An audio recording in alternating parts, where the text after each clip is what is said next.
మొదటి సోపానం ఏమిటంటే అడగడం. విశ్వాన్ని ఆజ్ఞాపించు. మీకు కావలసింది ఏమిటో ప్రపంచానికి తెలియాలా? మీ ఆలోచనలకు ప్రపంచం స్పందిస్తుంది. మీకు నిజంగా కావలసిందేంటి?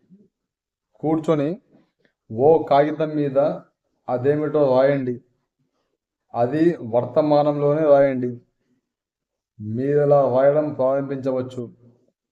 నాకు ఎంతో సంతోషంగా ఉంది, నేను ఈ పరిస్థితికి కృతజ్ఞతాపూర్వకంగా అని రాస్తూ మీరు ప్రతి దశలోనూ మీ జీవితం ఎలా ఉండాలని కోరుకుంటున్నారో వివరించండి. మీకు కావలసిన దాన్ని మీరు ఎంపిక చేసుకోవాలా? అయితే మీకు కావలసింది ఏమిటనే విషయంలో స్పష్టంగా ఉండాలి. ఇది మీ పని. మీలో స్పష్టత లేకపోతే ఆకర్షణ సిద్ధాంతం మీరు కోరుకునే దాన్ని తీసుకురాదు.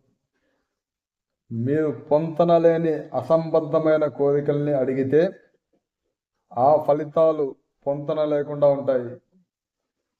బహుశా మీ జీవితంలోనే మొదటిసారిగా కావచ్చు.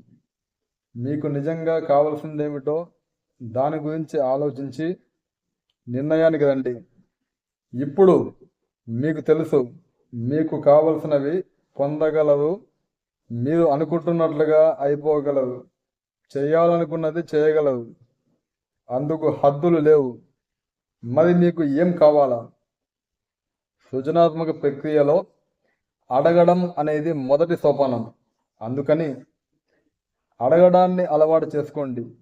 మీరేదైనా ఎంపిక చేసుకోవాలనుకున్నారు, కానీ అందుకు మార్గం ఏమిటో మీకు తెలియలేదు. అడగండి. మీ జీవితంలో మీరు దేని గురించి ఏదో కోల్పోయినట్లుగా నిరాశకు గురి కాకూడదు. అందుకే ఒక్కసారి అడిగి చూడండి. ఇది నిజంగా గమ్మత్తైన విషయం. ఇది ప్రపంచాన్ని ఒక కేటలాగ్గా చేసుకోవడం. ఆ పేజీలు తిప్పుతూ నాకు ఇలాంటి అనుభవం కావాలి, నాకు అలాంటి ఉత్పాదన కావాలి, నాకు అలాంటి వ్యక్తి కావాలి అని అంటారు. ఇది ప్రపంచానికి మీకు కావలసిందేమిటో ఆర్డర్ ఇవ్వడమే. నిజంగా అంత సులభమైంది. మీరు మళ్ళీ మళ్ళీ దాని గురించి అడగాలని లేదు.